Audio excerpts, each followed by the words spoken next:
बुल्ढाना जिले के डोनगांव में एक गैस वेल्डिंग की दुकान में रखे गैस सिलेंडर में विस्फोट हो गया।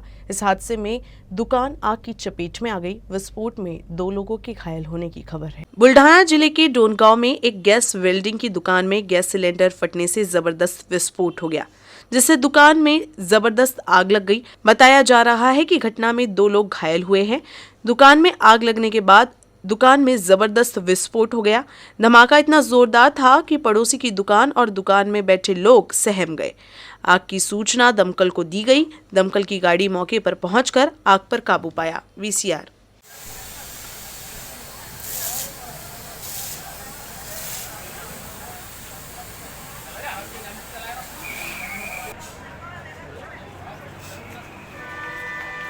नकली नोटों की तस्करी के आरोप में तिल्हारा पुलिस ने 3 ठगों को गिरफ्तार किया है। चौथा आरोपी फरार है और पुलिस उसकी तलाश कर रही है। तिल्हारा आरसूड रोड पर गश्त के दौरान तिल्हारा तहसील के शेख मुराद शेख अजीज अपने घर जा रहे थे।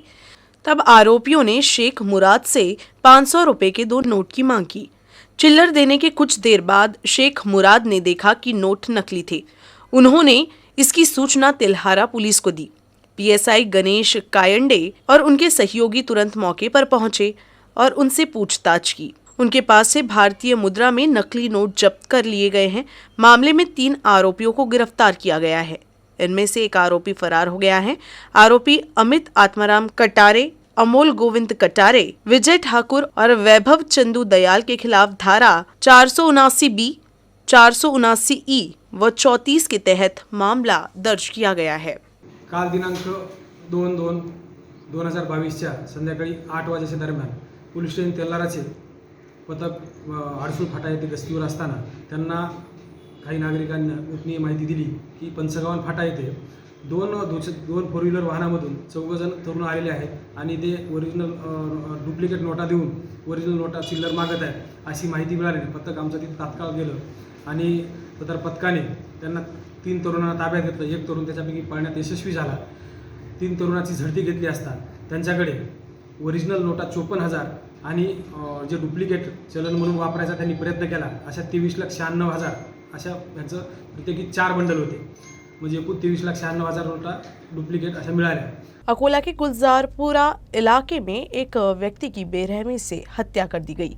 हत्या से इलाके में हड़कंप मच गया है। हत्यारा फरार है और पुलिस उसकी तलाश कर रही है। डाबकी रोड थाना क्षेत्र के गुलजारपुरा क्षेत्र के कुंभरवाड़ी निवासी संतोष मोरे व आकाश जंगोटे के बीच मामूली विवाद हो गया। बुधवार की आधी रात को आरोपी ने मृतक संतोष मोरे को नशे की हालत में घर से बाहर बुलाया और पेट में 4 बार धाराधार हथियार से वार कर मौके से फरार हो गया। सूचना मिलते ही डाबकी रोड थाने के पुलिस निरीक्षक शिरीष खंडारे अपने काफिले के साथ मौके पर पहुंचे और घायल को अस्पताल पहुंचाया। गंभीर रूप से घायल संतोष मोरे को डॉक्टरों ने मृत घोषित कर दिया। रोहित मोरे ने बताया कि पुलिस ने रात भर आरोपी की तलाश ली, लेकिन वो नहीं मिला। पुलिस आरोपियों की तलाश कर रही है। बुल्ढाना जिला पुलिस ने किसानों की उपज चोरी करने वाले एक गिरोह को गिरफ्तार किया है। इन चोरों के पास से 30,62,000 रुपए का माल जब्त किया गया है। पुलिस ने इस मामले में 3 आरोपियों को गिरफ्तार किया है। बुल्ढाना जिले में पिछले कुछ दिनों में कृषि उपज की चोरी की घटनाओं में इजाफा हुआ है और इस संबंध में 10 मामले दर्ज किए गए थे। ऐसे में बुल्ढाना जिले के सामने इस गैंग को पकड़े जाने की चुनौती थी। इस बीच गुप्त सूचना के आधार पर गिरोह को पकड़ा गया। इनके पास से 280 क्विंटल चोरी का अनाज जब्त किया गया है। बुल्ढाना जिले के देउलगांव राजा, सिंदखेड़ राजा, लोनार, चिखली, मेहकर सहित विभिन्न स्थानों से कृषि उपज चोरी करना कबूल किया है। ये जानकारी जिला पुलिस अधीक्षक अरविंद चावरिया ने प्रेस वार्ता में दी। बुलढाणा जिल्ह्यामध्ये मागच्या काही महिन्यांपासून शेतमालाच्या चोरीच्या घटना वाढलेल्या होत्या। त्याच्यामध्ये तूर, सोयाबीन ही जी पिकं आहे शेतकऱ्यांची तयार पिकं वगैरे आणि काही गोडाऊनमधून काही शेतातून बऱ्याच चोरीच्या घटना घडल्या होत्या। त्या वेळेला संबंधित पोलीस स्टेशनला गुन्हे दाखल होते आणि त्याच्या मागावर आमची पोलीस स्टेशनचे अधिकारी आणि एलसीबीच्या जी टीम आहे ते पण होते आणि याच्यामध्ये एक चांगलं याच्यामध्ये डिटेक्शन झालेलं आहे। याच्यामध्ये 3 आरोपी जे आहेत त्यांना पकडण्यात आलेलं आहे आणि जवळपास त्यांच्याकडून 10 गुन्हे जे आहेत ते डिटेक्ट झालेले आहेत आणि जवळपास 30 लाखाच्या वर मालाची याच्यामध्ये रिकव्हरी झालेली आहे. एक अत्यंत चांगलं हा डिटेक्शन आहे. याबद्दल मी डिटेक्शन करणारी आमची जी सर्व टीम आहे त्या सगळ्यांचं मी अभिनंदन करतो. रिपब्लिकन पार्टी ऑफ इंडिया के गवई समूह और आठवले समूह के साथ साथ बहुजन टाइगर सामाजिक संगठन ने गुरुवार को खामगांव अनुमंडल अधिकारी कार्यालय के सामने एक दिवसीय धरना प्रदर्शन किया. मी कैलास चंद्रभान शिरसाट, बहुजन टायगर सामाजिक संघटना संस्थापक अध्यक्ष आहे. आज आम्ही उपविभागीय कार्यालयासमोर एक दिवसीय धरणे आंदोलनात बसलेले आहे. आमच्या जे मागण्या आहेत ते या पद्धतीनं आहेत. पहिली मागणी आहे, शेतकऱ्यासाठी वीज वितरण कंपनीने रात्रीची लाईन न देता दिवसा द्यावी आणि शेतकऱ्यांना सहकार्य करावे. दुसरी मागणी आहे, अनुसूचित जाती जमाती प्रतिबंधक कायद्यामध्ये झालेली दुरुस्ती, ही दुरुस्ती कायद्याच्या विरोधात असल्यामुळे 1989मध्ये झालेला हा प्रतिबंधक कायदा पूर्ववत करण्यात यावा. तिसरी मागणी शेतकऱ्याचीच आहे, ते पीक विमा संदर्भात शेतकऱ्यांना जो त्रास होत आहे, जे कंपनी शेतकऱ्यांना बुलढाणा जिल्ह्यासाठी पीक विमा देत आहे त्या कंपनीचा करारनामाच रद्द करण्यात यावा. अशा आमच्या बऱ्याच मागण्या आहेत आणि ही मांगण्या आम्ही बऱ्याच दिवसापासून करीत आहे. अकोला में स्थानीय अपराध शाखा पुलिस पर गिरफ्तार सराफा व्यवसायी से मारपीट और यौन उत्पीड़न के मामले में एक महिला पुलिसकर्मी को निलंबित किया गया है.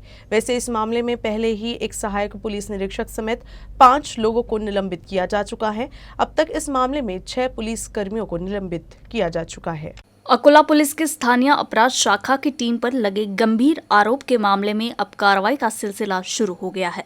एक चोर से चोरी के सोना खरीदने के आरोप में शेगांव से गिरफ्तार एक सराफा व्यवसायी से पुलिस हिरासत में अमानवीय बर्ताव करने और उत्पीड़न का मामला सामने आने के बाद वरिष्ठ पुलिस हरकत में आ गए हैं. इस मामले में पुलिस महानिरीक्षक चंद्रकिशोर मीना ने पुलिस अधिकारियों को जांच का आदेश दिया. प्राथमिक जांच के बाद अब दोषी पुलिसकर्मियों पर कार्रवाई की जा रही है. अकोला के पुलिस अधीक्षक जी श्रीधर ने इस मामले में अब तक 6 पुलिसकर्मियों को निलंबित किया है. निलंबित किए गए पुलिसकर्मियों में सहायक पुलिस निरीक्षक नितिन चौहान, पुलिस सिपाही शक्ति कामले, वीरेंद्र लाल, मोंटी यादव, संदीप काटकर, चालक दिलीप पवार और महिला पुलिसकर्मी गीता अवचार शामिल है. भाजपा नेता देवेंद्र फडणवीस द्वारा हजरत टीपू सुल्तान के बारे में दिए गए बयान के खिलाफ विरोध के स्वर उठने लगे हैं. अकोला में बहुजन मुक्ति पार्टी के नेतृत्व में आंदोलन करते हुए आंदोलनकर्ताओं ने देवेंद्र फडणवीस के खिलाफ मामला दर्ज करने की मांग की. भाजपा नेता देवेंद्र फडणवीस के विवादित वक्तव्य के बाद जगह जगह उनके खिलाफ प्रदर्शन हो रहा है. अंग्रेजों के विरुद्ध अपनी आवाज बुलंद करने वाले टीपू सुल्तान ने कभी भी अंग्रेजों के सामने घुटने नहीं टेके. उनकी वीरता आज प्रेरणा देती है.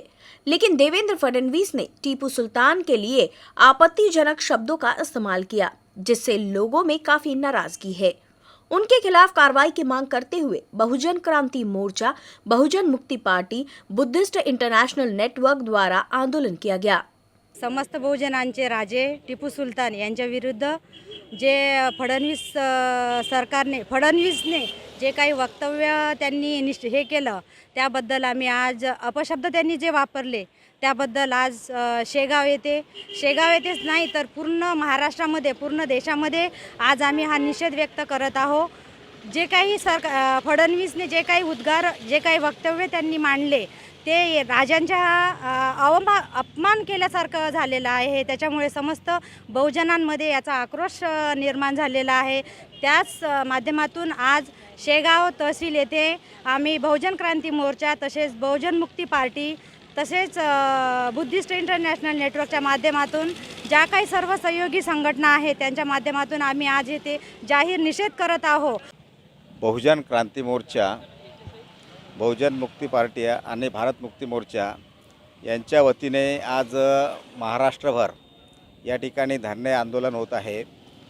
देवेंद्र फडणवीस जे या महाराष्ट्राचे मुख्यमंत्री होते त्यांनी या ठिकाणी टिपू सुलतान बादशाहच्या बद्दल जे काही वक्तव्य केलेले आहे की टिपू सुलतान हे या ठिकाणी हिंदूंची कत्तल करत होते.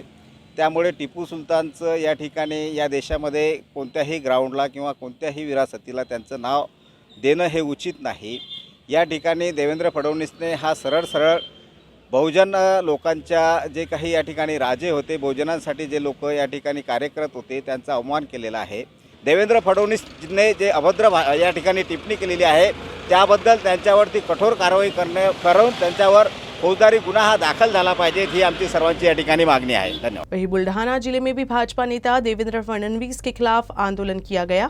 बहुजन क्रांति मोर्चा, बहुजन मुक्ति पार्टी, छत्रपति क्रांति सेना और बुद्धिस्ट इंटरनेशनल नेटवर्क ने भी बुल्ढाना जिले में जगह जगह आंदोलन कर फडणवीस पर कार्रवाई की मांग की है। विधानसभा के विपक्ष के नेता देवेंद्र फडणवीस ने टीपू सुल्तान के बारे में आपत्ति टिप्पणी करके पूरे बहुजन समाज की भावनाओं को आहत किया है। बहुजन मुक्ति पार्टी ने मांग की है कि देवेंद्र फडणवीस के खिलाफ राज्य में कानून व्यवस्था को बाधित करने की कोशिश करने और धार्मिक भावना को ठेस पहुंचाने के मामले में शिकायत दर्ज की जाए। बहुजन मुक्ति पार्टी के पदाधिकारियों का कहना है कि फडणवीस के बयान निराधार और अर्थहीन है। टीपू सुल्तान एक योद्धा थे जिन्होंने बहुजनों के अधिकारों के लिए लड़ाई लड़ी। वो हिंदू विरोधी या बहुजन विरोधी नहीं थे, बल्कि उन्होंने 156 मंदिरों का संरक्षण किया था। जब श्रृंगेरी मंदिर पर हमला हुआ तो टीपू सुल्तान ने मंदिर को बचाने में मदद की।